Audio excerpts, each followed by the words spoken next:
Bonjour François Soudan. Bonjour Catherine. Pour Jeune Afrique, il s'agit d'un mauvais bilan africain. Pourquoi un tel pessimisme ? Très clairement, Catherine, ce n'était pas cette COP28, une COP dont l'Afrique peut se satisfaire, pas plus, je dirais, que celles qui l'ont précédée, à l'exception peut-être de celle de Paris en 2015. D'ailleurs, comme s'il le pressentait, peu de chefs d'État africains ont fait le déplacement. Alors certes, il y a eu l'annonce en fanfare de la concrétisation du fonds pertes et dommages.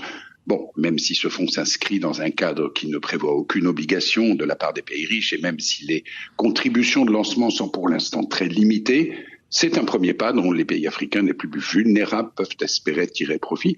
Le vrai problème, Catherine, ce sont les moyens financiers pour l'adaptation, la transition énergétique africaine, ce qu'on appelle la finance climat. Et là, une fois de plus, le compte n'y est absolument pas, si ce n'est via de nouvelles promesses d'engagement à l'horizon 2030. Dans ces conditions, demander sans compensation adéquate aux pays du bassin du Congo, par exemple, qui est la seule région absorbeur nette de carbone de la planète, ou à des pays comme le Nigeria, le Sénégal, le Mozambique, ne serait-ce que de ralentir leur rythme d'exploitation des énergies fossiles, alors que 600 millions d'Africains sont encore privés d'électricité, comme on le sait, c'est à la fois injuste et passablement absurde, Catherine. Et de plus, ce qui est souvent présenté comme l'une des solutions clés pour l'Afrique, c'est-à-dire les crédits carbone utilisés pour financer la transition énergétique, cette solution donc ne vous rend pas plus optimiste ?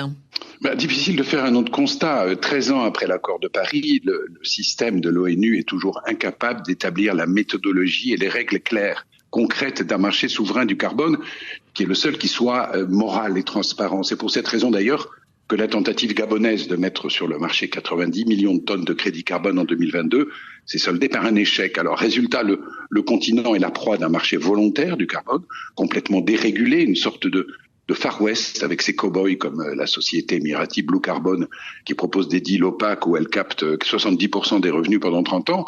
Et cela avec d'autant plus de facilité que la quasi-totalité des pays du continent ne dispose d'aucune loi, d'aucune réglementation concernant la vente et la taxation des crédits carbone.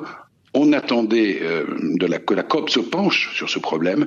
Elle a à peine effleuré, Catherine. Dernier point, François Soudan. Emmanuel Macron a voulu faire preuve d'initiative pour l'Afrique en annonçant la conclusion de paquets forestiers avec 2 pays du bassin du Congo. Alors de quoi s'agit-il exactement ?